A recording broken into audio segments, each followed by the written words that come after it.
Buenas tardes y bienvenidos al canal de YouTube de Centro Sefardí de Israel, una institución que, como saben, está formada por el Ministerio de Asuntos Exteriores, Unión Europea y Cooperación, la Comunidad de Madrid y el Ayuntamiento de Madrid.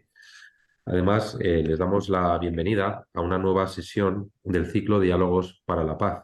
Se trata de una propuesta con la que desde este centro queremos analizar las vías y posibilidades para el establecimiento de una paz duradera en Oriente Medio. Para ello, a lo largo de este ciclo, contamos con diferentes especialistas. Hoy, concretamente, nos acompaña Barak Sela, que es miembro del Harvard Kennedy School y exdirector del Reut Institute y experto en las relaciones entre Israel y Estados Unidos y las comunidades judías del mundo. Así que buenas tardes, señor Sela. Muchas gracias por participar en este ciclo.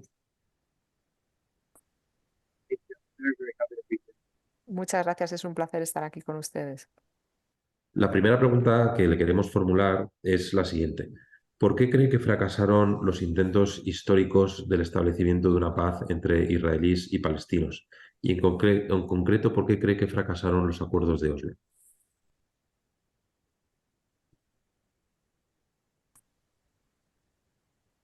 This is one of the charges Bueno, and pues realmente ese es uno de los temas más complejos. Es una pregunta muy difícil de contestar. Hay personas que dicen que el conflicto entre Israel y Palestina es uno de los conflictos más complejos que lleva 75 años. Algunos dirán que 100 o incluso más. A lo largo de los años, ha habido muchísimos intentos a través de la intervención de la comunidad internacional o también a través de las negociaciones entre Israel, Palestina y los Estados árabes para llegar a una resolución. Al final, aquí de lo que se trata es que hay un tema muy básico. Hay dos naciones. Por un lado, el pueblo judío que ha adoptado la nacionalidad o la identidad nacional israelí y los árabes de Palestina que han adoptado la identidad palestina.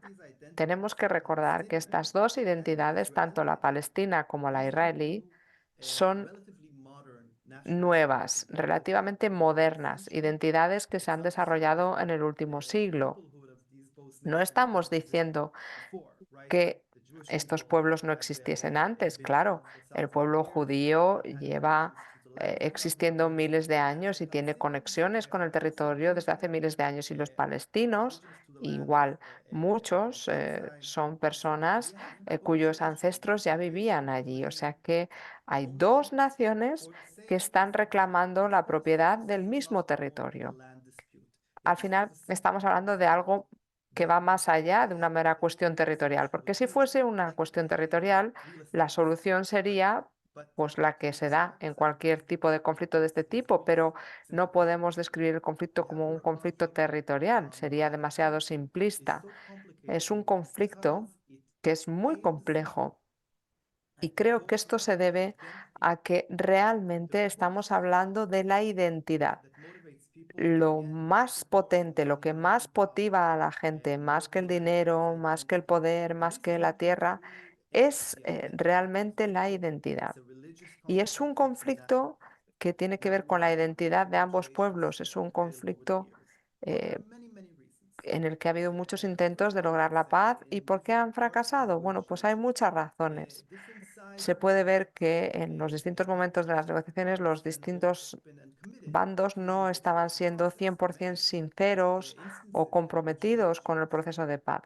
En muchos momentos las negociaciones eh, no eran para lograr un acuerdo, sino más bien para mejorar el estatus de cada bando. Si fuese en el bando israelí, pues para mejorar la seguridad o para hacer que algunos gobiernos todavía obtuviesen más control de Cisjordania y en el caso del bando palestino, pues a veces era un intento de mantener el poder, de mantener su estatus internacional. Es un conflicto que sigue vigente porque hay muchos bandos a los que les interesa que el conflicto siga Y hay algo que tenemos que tener en cuenta. Cuando pensamos en el conflicto israelo-palestino, a menudo pensamos en dos bandos, pero es que hay muchos más. Hay muchos más en este sistema. Está Estados Unidos, están los países árabes, Irán, la Unión Europea, Rusia, muchas potencias que en algunos casos se benefician del hecho de que continúe este conflicto, de que no haya una resolución. Cada bando tiene sus propios intereses.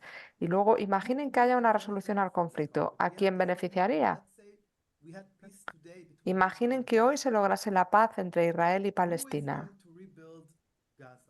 ¿Quién va a reconstruir Gaza? Hay muchas personas que se beneficiarían de esta reconstrucción. Arabia Saudí, China, Estados Unidos, la Unión Europea. ¿Quién sería? ¿Quién se beneficiaría de este acuerdo de paz? Como estamos hablando de un lugar que recibe tantísima atención, hay que alcanzar un cierto equilibrio. Cuando echamos un vistazo a los acuerdos de Oslo, creo que uno de los motivos por los que fracasaron, por lo menos desde el punto de vista de la narrativa israelí, es que, bueno, pues no había una participación honesta por parte de Palestina, sobre todo por parte de Yasser Arafat. Aunque ganó el Premio Nobel de la Paz y aunque lideró las negociaciones, en Israel hoy se piensa que Yasser Arafat jamás tuvo la intención de seguir estos acuerdos de paz. Solamente los utilizó para prolongar el conflicto, para llegar al poder, para que él mismo pudiese acceder a más armamento, a más fondos, a dinero para la causa. Y es una idea bastante común hoy en día. Se piensa, hay muchos palestinos, aunque todavía no tengo la cifra exacta, que piensan que el objetivo final es un Estado palestino y los acuerdos con Israel no es más que un paso que se da para llegar a esta solución final. Y en el caso de Israel, también hay personas que ven que esto no son más que pasos para llegar a una situación en la que solo hay un Estado de Israel.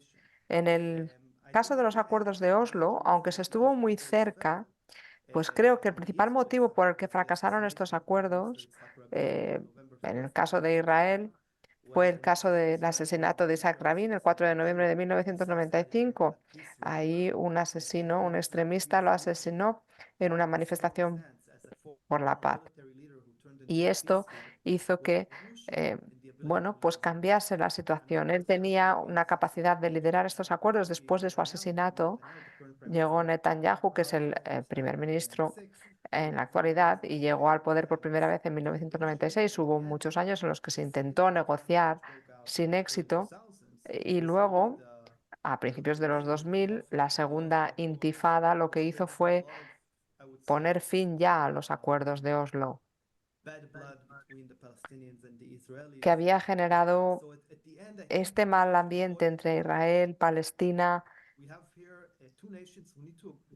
Aquí al final de lo que se trata es que hay dos naciones que tienen que reconocer la existencia del otro y la identidad, la nacionalidad del otro. Algo que siempre ha pedido Israel es que, como parte de la solución, los palestinos tienen que reconocer la existencia de Israel como Estado judío y que luego Israel tiene que reconocer a Palestina como Estado palestino. Es una demanda que nunca se ha cumplido y se tiene que cumplir en el futuro con un acuerdo de paz. Pero es que esta idea de reconocimiento mutuo es crucial a la hora de ponderar las posibilidades para un acuerdo en el futuro.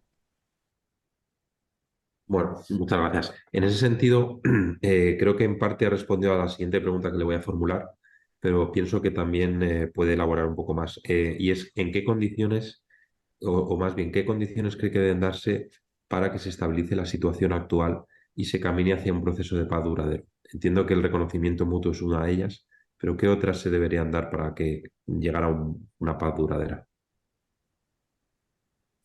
Bueno, en primer lugar, tenemos que ver si ahora mismo es posible alcanzar un acuerdo de paz duradera. Creo que tenemos que rebajar un poco las expectativas en el futuro próximo lo que tendríamos que buscar es realmente que se acaba la violencia y entonces empezar a trabajar hacia un acuerdo de paz. ¿Por qué no hay un acuerdo de paz? Bueno, pues porque hay muchos obstáculos ahora mismo.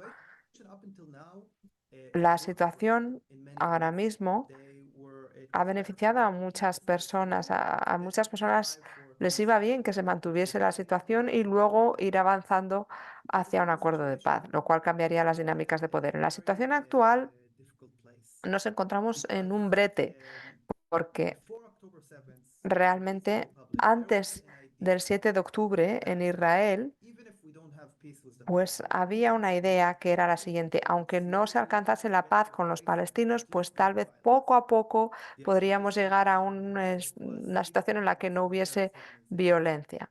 Aunque Hamás es una organización terrorista, se pensaba que tal vez como entidad soberana en la Franja de Gaza, pues tal vez Hamás, si viesen que tienen 2 millones de personas de las que tienen que responsabilizarse, pues tal vez iban a querer centrarse en el desarrollo social y económico y no tanto en el aspecto militar.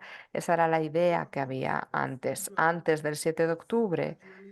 En Israel, poco a poco, se iba autorizando la llegada de más trabajadores de Gaza a Israel. También se estaban permitiendo que llegasen fondos a Hamas para que, bueno, pues si había un desarrollo económico, al final eh, se iba a reducir sus ganas de generar un conflicto armado. Ahora, claro, sabemos que la situación ya no es así y en muchos sentidos ahora mismo hay un consenso en la sociedad israelí y se ha llegado a la conclusión de que no podemos vivir con la amenaza militar de Hamás. Nos estamos centrando en Hamás ahora mismo, pero tenemos que recordar que como mínimo hay 7 entidades que amenazan a Israel ahora mismo, incluido Hamás. Tenemos Hamás, tenemos Hezbollah en el Líbano, también los Hutis en el Yemen, las milicias iraníes, también en Irak, en Siria, el Estado de Irán. Hay muchas amenazas, jamás no es más que una de ellas y tenemos que recordar que al final hay una panorámica más amplia. No solamente están los israelíes y los palestinos, estamos hablando de un conflicto regional. Hay un país como Irán, por ejemplo, que utiliza bueno, pues, su influencia para mejorar su estatus en la región. Quieren ser la potencia de la región y están utilizando, van delegando en otras partes para que luchen sus conflictos. Israel sabe que no podemos vivir con estas amenazas. Tenemos que cambiar la situación. No podemos vivir con la amenaza de que haya misiles que se lancen contra nuestras ciudades, contra nuestros pueblos, sabiendo que al otro lado de la frontera hay un grupo de personas que, si se les da la oportunidad, van a cometer otro atentado como el del 7 de octubre y luego otra vez y otra vez y otra vez. Creo que el mundo tiene que entenderlo. El mundo tiene que seguir apoyando a Israel para poder erradicar la capacidad militar de Hamás. ¿Hamás como movimiento se puede destruir? Yo creo que no. ¿Se puede marginar? ¿Se puede reducir su influencia? ¿Se puede socavar su liderazgo? Sí, creo que sí, totalmente. Lo que tenemos que hacer ahora es avanzar y es muy difícil porque estamos hablando de una guerra y la guerra, como sabemos, tiene consecuencias trágicas, tremendas. No es fácil vivir esa situación. Les puedo decir que en el caso de los israelíes también están viviendo una situación muy compleja. Antes del 7 de octubre no queríamos ir a la guerra con Gaza, no era algo que quisiéramos, pero es una guerra que hemos tenido que librar. ¿Cómo avanzamos hacia la paz? Bueno, pues ahora mismo la posición de Israel es muy clara en este sentido. Primero tienen que volver los rehenes a sus hogares. Hay que garantizar que la capacidad de Hamas, la capacidad militar, queda totalmente eliminada. Y cuando esto suceda, Israel pues hará un alto el fuego y se podrá iniciar el proceso de reconstrucción de Gaza con el apoyo de las entidades internacionales, con el apoyo de Arabia Saudí, y tal vez se pueda establecer un nuevo liderazgo en la zona, pero tenemos que entender que ahora mismo hay 134 rehenes que siguen cautivos en Gaza. No sabemos lo que les ha pasado, no sabemos si están vivos y esto es lo más importante. Esto es lo que tenemos que lograr. Tiene que parar la violencia y jamás puede parar la violencia cuando ellos quieran. Tenemos que entender que esa es la situación ahora mismo. Los palestinos en Gaza merecen una vida mejor, merecen un liderazgo mejor, merecen que haya alguien que les lleve a contar con una situación en la que puedan tener una relación de vecindad sana con Israel. Hay muchas cosas que están pasando ahora mismo, hay muchas partes interesadas, todos estamos esperando ver qué pasa. Parece que estamos muy cerca de llegar a un acuerdo, pero podemos decir que las operaciones militares de Israel en Gaza han entrado en lo que es la parte final de la tercera fase. La presencia militar en Gaza se va reduciendo. Hay acciones que van a ser mucho más quirúrgicas contra lo que son los bastiones de Hamas. Ahora mismo hay un problema en Rafah porque ahí no ha habido una incursión militar de Israel. Sigue habiendo rehenes, sigue habiendo miembros de Hamas. Sabemos que hay muchos rehenes que están en Rafah, pero también sabemos que hay muchos refugiados israelíes y muchos palestinos que están ahí viviendo una situación humanitaria dramática y hay que resolverlo. Si queremos avanzar también de cara a lograr un acuerdo de paz, vamos a tener que resolver este conflicto y entrar en un proceso en el que haya intervención de las fuerzas internacionales, porque ahora mismo necesitamos que haya gente que venga, actores externos, que haga que los israelíes y los palestinos se reúnan y puedan reconocerse unos a otros. O sea, tenemos que ver quién va a estar en el lado palestino, no puede ser jamás. Y una vez que termine la guerra, que por supuesto se liberen a los rehenes, se estabilice la situación y se logre la reconstrucción de Gaza, ¿cree usted que la paz pasaría por un Estado palestino viable bajo una autoridad palestina que se gobierne de una forma autónoma, con un corredor y salida al mar, capital en Jerusalén Este, y que coexista con Israel y que ambos se garanticen la paz y la seguridad? ¿Cree que esto es viable?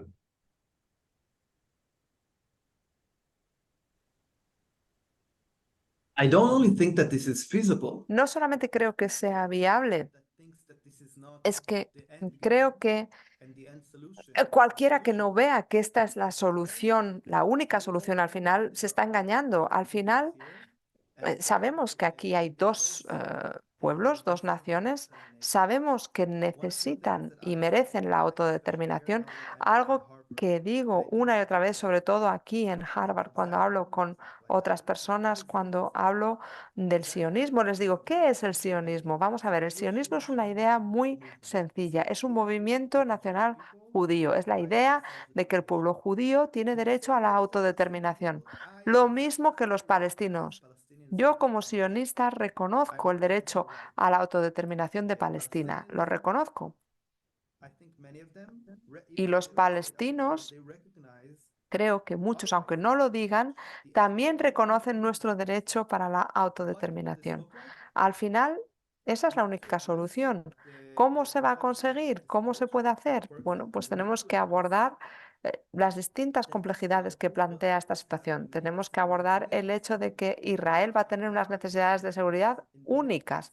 Somos 10 millones de ciudadanos en Oriente Próximo, con una mayoría aplastante de países musulmanes alrededor, de muchas personas que buscan nuestra destrucción.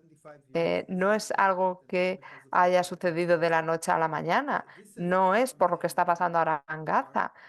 Desde el primer día, nuestra presencia no ha sido bienvenida por parte de muchas personas, con lo cual tenemos unas necesidades de seguridad únicas. Nos gustaría llegar a una situación en la que podamos garantizar la seguridad de todos los ciudadanos y centrarnos también en el desarrollo social y económico.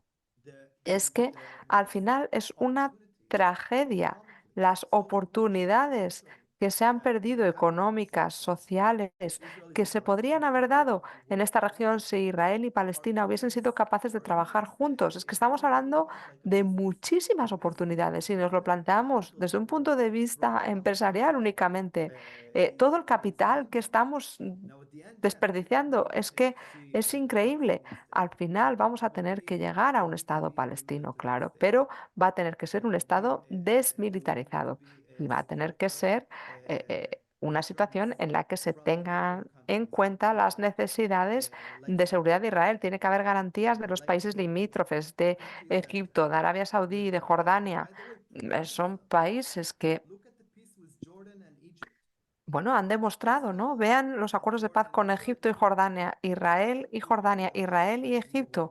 No es que seamos los mejores amigos del mundo, pero desde que firmamos los acuerdos de paz, las fronteras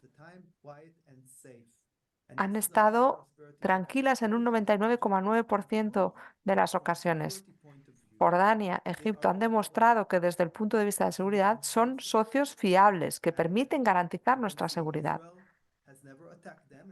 Y vemos que Israel no les ha atacado nunca, ni ellos nos han atacado a nosotros.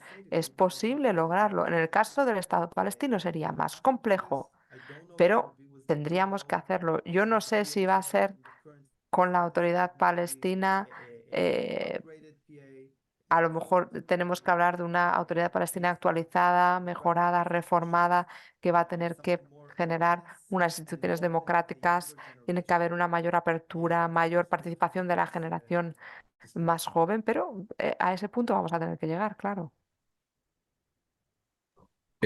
Otra pregunta que le quería realizar es, usted ha hablado de varios actores, Estados Unidos, la Unión Europea, Egipto, Emiratos Árabes Unidos, Qatar, Arabia Saudí. ¿Qué papel cree que pueden jugar cada uno de ellos? Y específicamente en el caso de Estados Unidos, ¿cree que puede variar el papel que juega Estados Unidos en función de si en las elecciones, en las próximas elecciones presidenciales hay un cambio en el presidente de Estados Unidos?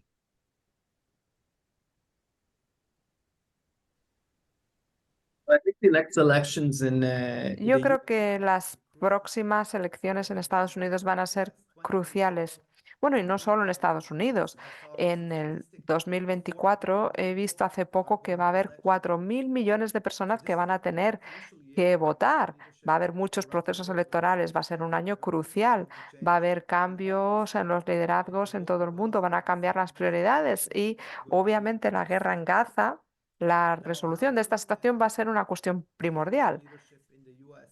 En el caso de Estados Unidos, ¿cómo afectaría el cambio de liderazgo a la región? Pues es difícil decirlo porque eh, lo único que podemos hacer es echar un vistazo al pasado para ver qué podría pasar. Cuando vemos el papel de Estados Unidos, vemos que Estados Unidos estaba intentando reducir su implicación en la región. Empezó con el gobierno de Obama, siguió con Trump y ha seguido con Biden también. En muchos sentidos, Biden ha tenido que volver a la región por la situación. Entre otras cosas, también por la guerra de Rusia y Ucrania. Si recuerdan ustedes cuando Biden llegó al poder, eh, lo primero que hizo casi fue decir que Arabia Saudí era un estado paria, pero después de la guerra entre Rusia y Ucrania era necesario contar con el petróleo de Arabia Saudí. Estados Unidos se dio cuenta de que si quería mantener un posicionamiento firme en esta competición con China, con Rusia, tenía que aumentar su implicación en Oriente Próximo y no reducirla. En Estados Unidos se pensaba, para centrarnos en China tenemos que dejar de centrarnos tanto en Oriente Próximo. Ahora en Estados Unidos están viendo que si quieren competir con China tienen que tomarse en serio a Oriente Próximo, con lo cual Da igual que sea Trump o Biden, al final va a haber una mayor implicación en Oriente Próximo. En eso estoy totalmente seguro. En cuanto al papel de Estados Unidos, pues es complejo, porque Estados Unidos no es que haya una situación clara para los palestinos, piensan que es un aliado de Israel. Cuando queramos negociar la paz, vamos a tener que contar con otros agentes también. En un mundo ideal sería genial poder contar con China, con Estados Unidos, todos a la vez, pero eso no va a pasar. Creo que tenemos que centrarnos en el papel de Oriente Próximo y también la Unión Europea. Creo que la Unión Europea aquí tiene que desempeñar un papel muy importante porque creo que tiene más credibilidad en el bando palestino. Cuando em, echamos un vistazo a los países limítrofes, pues quieren también participar. Recordemos algo que es muy importante. Hamás es una organización que surgió de la organización de los hermanos musulmanes. Es una organización que se ha prohibido en Egipto y también en Arabia Saudí, los hermanos musulmanes. Estos países no son democracias, pero son países que se oponen a lo que nosotros llamamos el islamismo extremista o al islamismo político. Son países que se centran en el desarrollo, porque su liderazgo para que se mantengan en Arabia Saudí, en Emiratos Árabes Unidos, en Jordania, en Egipto, para que sus estructuras de poder puedan mantenerse, tiene que haber un desarrollo económico y social. Tienen que desempeñar un papel muy importante porque se encuentran en una situación muy interesante. Entienden los riesgos para la seguridad, entienden los riesgos para la economía, pero su población respalda enormemente la causa palestina, con lo cual tienen que, bueno, pues llegar a un equilibrio en esta situación tan compleja. Aquí el papel más importante lo tendrá que desempeñar Arabia Saudí ahora mismo. Tienen unos objetivos muy ambiciosos de aquí a 2030 para crecimiento económico, social. Necesitan que la región se mantenga tranquila, estable. Ellos quieren que haya una normalización con Israel para que pueda haber una garantía de seguridad también de Estados Unidos, para que se puedan establecer rutas comerciales, para que pueda comerciar con Israel. Les voy a dar algunas cifras. En toda esta región de Oriente Próximo y Norte de África, solamente hay 3 empresas de tecnología de más de 1.000 millones de dólares. Solo hay 3. Y 2 están en los Emiratos Árabes Unidos. En Israel, solo en Tel Aviv tenemos 25 de estas empresas y más de 40 empresas en todo Israel que cuentan con este potencial. Si Arabia Saudí quiere que la región MENA se convierta en una región puntera desde el punto de vista tecnológico y no depender solo del petróleo, ¿cómo lo van a hacer sin Israel? ¿Cómo van a hacer ignorando a Israel? No pueden hacerlo y lo saben. Quieren que la región MENA se convierta en una región global, puntera desde el punto de vista tecnológico. Quieren que haya un desarrollo cultural, un desarrollo económico y social. Para ello tienen que reconocer a Israel y tienen que resolver la cuestión palestina. O sea, que tienen que desempeñar un papel crucial en este sentido. Bien, y la última pregunta que le quería formular es si cree que será posible celebrar una conferencia de paz y sobre todo los temas que siempre han sido los contention bones, ¿no? Las manzanas de la discordia, que son pues, el tema del Estatuto de Jerusalén, el Estatus de Jerusalén, el tema del retorno de refugiados, la cuestión de los territorios ocupados, es decir, ¿cree usted que estos asuntos podrán ser tratados en una conferencia de paz?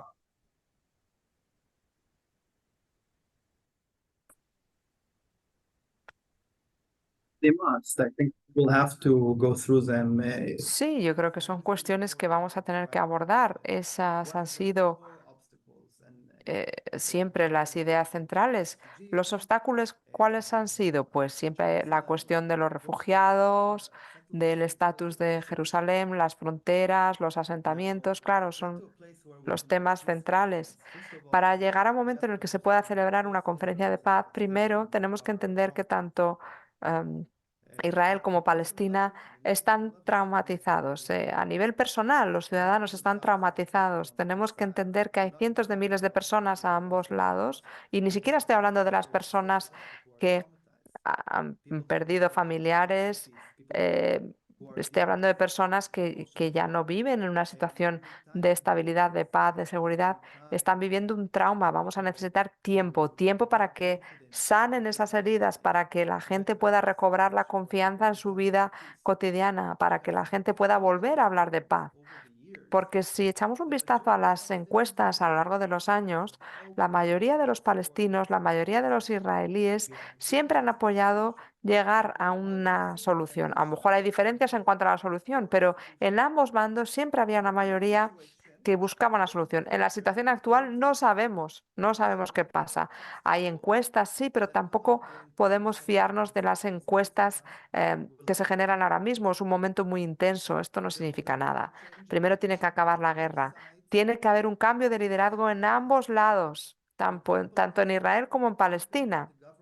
En Israel, por ejemplo, la confianza en el gobierno está en mínimos históricos. Ahora mismo en Israel queremos que haya un cambio de liderazgo. Y en Palestina también va a tener que haber nuevos líderes. Pensamos que nuestros líderes nos han fallado y han sido incapaces de evitar esta guerra atroz. En Israel somos muy francos en cuanto a nuestros fracasos, al fracaso de los servicios de inteligencia, del ejército, del gobierno, que permitieron que pasase lo que pasó el 7 de octubre y tendrán que pagar un precio político. Y el liderazgo palestino también les ha fallado. Han fracasado porque todos los millones de dólares que se dieron para Gaza se dieron al final para que se construyesen túneles, infraestructuras militares y no para ayudar a la gente, no para generar zonas industriales. O sea que el liderazgo a ambos lados ha fracasado. Vamos a tener que cambiar a nuestros líderes. La gente va a tener que demostrar que puede liderar esta causa y puede llegar a una paz. Y es algo que vamos a tener que plantearnos de manera distinta. Yo creo que aquí una cosa interesante que hizo Trump en su presidencia es que, bueno, plantearon un enfoque totalmente nuevo para el conflicto. En lugar de decir vayan por aquí, decían vayan por allá. Y lo vieron como vamos a alcanzar un acuerdo empresarial. Bueno, sí, yo pienso que hay mucho que criticar de lo que hizo Trump en Oriente Próximo, pero sí que es verdad que planteó algo nuevo y yo creo que ahora necesitamos plantear las cosas de manera distinta. Tenemos que replantearnos lo de los bandos. No puede ser un acuerdo entre Israel y Palestina, tiene que ser un acuerdo multipartito y tiene que haber un compromiso. No solo declaraciones, tiene que haber un compromiso serio, una negociación entre muchas partes. Tenemos que ser creativos en cuanto a las soluciones y vamos a tener que llegar a concesiones. A lo mejor esta solución de dos estados que hemos imaginado pueda dar lugar a un estado que es muy distinto a lo que nosotros reconocemos ahora mismo como estado, pero lo importante es que la gente esté segura, que la gente tenga su territorio, que tenga derecho a su nación, a su identidad, a su soberanía. Y ahí vamos a tener que llegar. Pero pensar que mañana va a haber una conferencia de paz y se va a poder resolver la situación, pues no. Primero tiene que haber un cambio de liderazgo, primero tiene que acabar la guerra, tiene que ponerse fin a estas organizaciones terroristas, tiene que entrarse en un proceso nuevo con nuevos líderes y tiene que haber un compromiso real por parte de la comunidad internacional, real. Y es algo que quiero destacar. Uno de los principales motivos por los que no se ha resuelto el conflicto entre Israel y Palestina es porque el hecho de que este conflicto continúe beneficia a muchos actores internacionales. Hay muchos actores internacionales que se han beneficiado y tienen que tomar una decisión y decir que se comprometen con el proceso y que no permiten que siga la situación como está. Esto es algo que va a tener que suceder si queremos que realmente se pueda alcanzar la paz. Muy bien. Bueno, quisiera, si quiere añadir alguna cuestión más. En principio, yo ya he hecho todas las preguntas que tenía que formular, pero si quiere añadir algo más, pues por supuesto que bienvenido.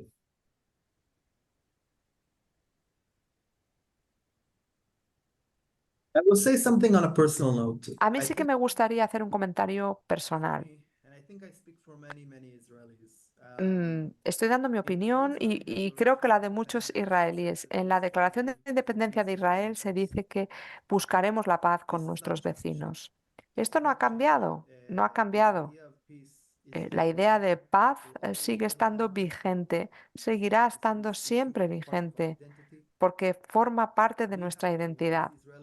Nosotros como israelíes tenemos que lidiar con nuestros propios conflictos internos entre distintos eh, bandos políticos en Israel, pero la idea de paz es inevitable.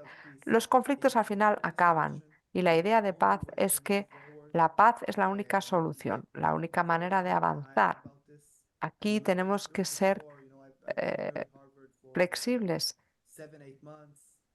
Llevo aquí 7, 8 meses en Harvard y he visto cómo está creciendo el antisemitismo. Lo veo cada día. Yo llevo la estrella de David de manera muy visible. Estoy muy orgulloso de nuestra identidad. Y esto no quiere decir que estemos menospreciando a otras personas, pero desgraciadamente me encuentro con muchas personas que son pro-palestinos y eso significa que son anti-Israel. Y eso es algo que yo rechazo. Si uno quiere respaldar una cierta identidad, no puede ser que eso nos lleve a ser contrarios a otra identidad. Yo creo que ambas identidades pueden coexistir. Esa es la misión de nuestras vidas y con eso nos vamos a comprometer. Pues muchísimas gracias. La verdad que ha sido muy interesante. Y Barak Sela, de la Harvard Kennedy School, le agradezco mucho su participación en este ciclo de Diálogos para la Paz, en el que Centro Sefara de Israel busca pues, hablar con actores internacionales que tienen una visión como la suya, y le agradezco mucho su participación, su tiempo, y espero algún día pues, poder conocerle en persona. Si puede viajar a Madrid y venir al Centro Sefara, estaremos encantados de recibirle. Muchísimas gracias.